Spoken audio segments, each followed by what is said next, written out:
We can do this if we open our souls instead of hardening our hearts, if we show a little tolerance and humility, and if we're willing to stand in the other person's shoes. President Joe Biden addressing the nation after being sworn in as the 46th president of the United States. The president there calling for unity and calm after 4 years of President Trump saying, quote, "We must end this uncivil war." Good evening, everyone. Welcome to Western Mass News at 6. I'm Chris Pisano. And I'm Jordyn Jagolinzer. We have team coverage of today's presidential inauguration. Multiple states, including Massachusetts, sending members of the National Guard to Washington, D.C. In light of the Capitol rioters earlier this month, security was an especially important concern. Western Mass News reporter Audrey Russo begins our team coverage live in Springfield. Audrey? I spoke to a retired military officer about the inauguration and about some of the security protocols he witnessed in place today.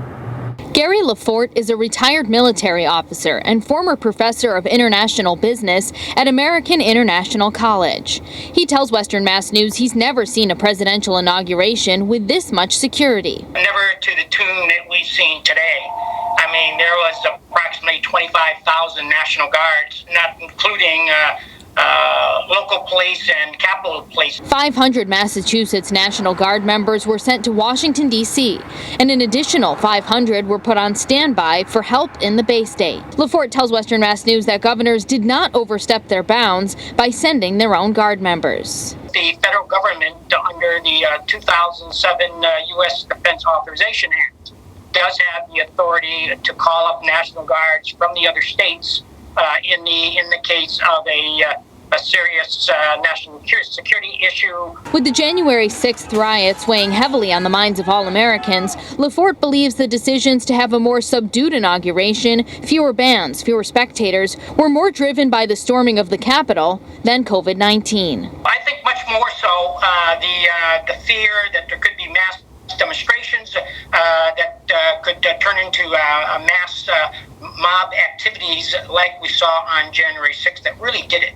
I don't think the COVID-19 virus in of itself curtailed the large attendance. You still would have seen large groups of people attending. Certainly there would have been social distancing and the wearing of the mask.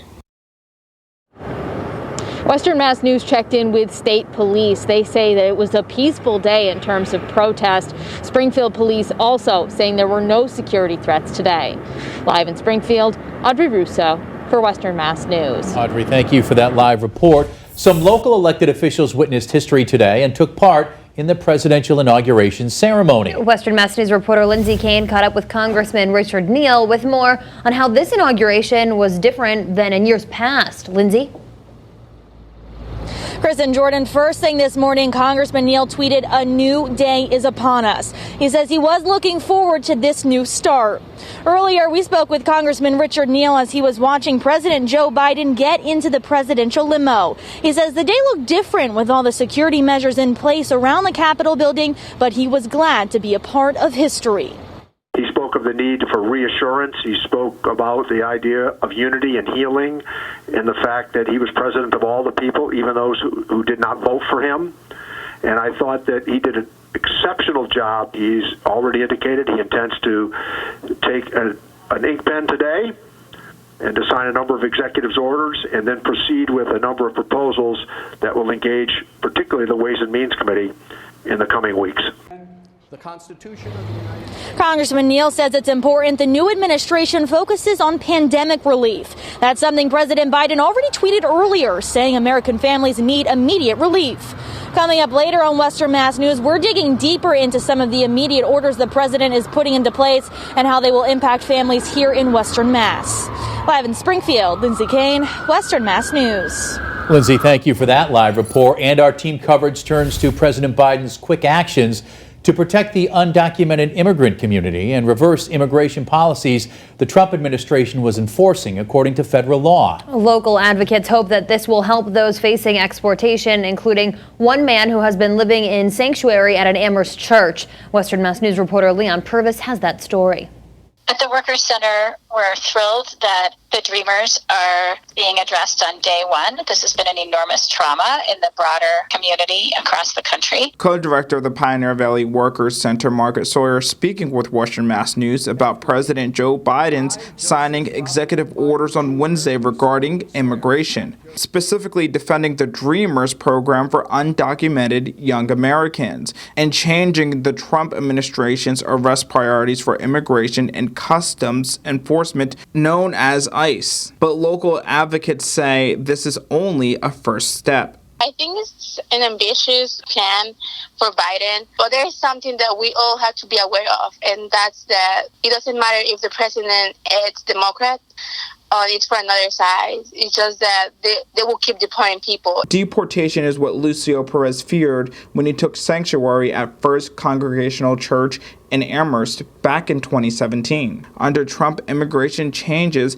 at the time, the undocumented immigrant from Guatemala faced being removed from his life here in Western Mass with his wife and children who are U.S. citizens. He is still living in the church as the Pioneer Valley Worker Center do what they can to help him. That help is taking a new path now. They're getting Senator Ed Markey involved in a letter campaign to allow those in sanctuary like Perez to stay in the country. And those letters are directed at the Biden administration asking them to grant immediate stays to all sanctuary leaders across the country.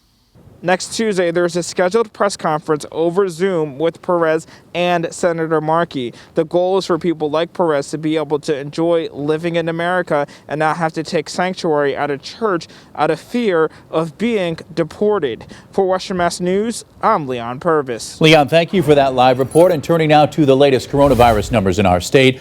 Over the last 2 weeks, the Mass Department of Public Health reporting nearly 4,000 new cases of COVID-19 today. That brings the total number of confirmed cases in the Bay State to more than 458,000. More than 90,000 of those are believed to currently be active. The state also seeing 78 new deaths from the virus. The statewide death toll stands at more than 13,500. President Joe Biden plans to sign a series of executive orders today, one of them being a federal mask and social distancing mandate on federal buildings and lands. He also has intentions of organizing a 100-day mask challenge. Springfield Health and Human Services Commissioner Helen Colton-Harris tells Western Mass News that she believes the mixed messages about wearing masks during the Trump administration has hindered the response to COVID-19. What we have lacked around this COVID-19 pandemic is a response from the federal level, is an advocate at the highest level of government. Now that President Joe Biden takes the role of commander-in-chief, officials expect a great deal of changes in regard to the COVID-19 protocols. Staff at the Holyoke Soldiers Home welcomed back the last 4 veterans who were staying at the Holyoke Medical Center. Veterans had been residing at the medical center since April of last year as part of an initiative to ensure safety standards were met at the Soldiers Home. The first veteran to arrive today said, quote, "It's great to be home." And for more coverage on the coronavirus emergency as it develops, be sure to log on to our free streaming Western Mass News app.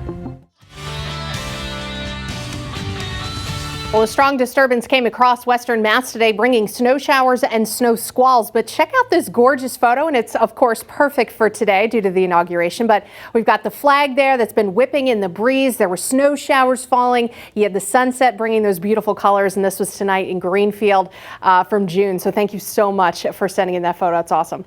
As we take a look at some current conditions, temperatures right now down to about 27 degrees. But look at that wind, sustained almost to 20 miles an hour, which plummeted the wind chill to 14 degrees right now. So if you have to head out this evening, make sure you layer it up. 24 right now in Northampton, 27 in Holyoke and Westfield. Pittsfield down to about 20 degrees. When you factor in the wind, which is also gusting 20-25 miles an hour, it puts our wind chills well into the teens, even some upper single digits for the higher elevations. Now we'll be dealing with that kind of a wind chill through about midnight, and then wind is expected to become light to even calm overnight.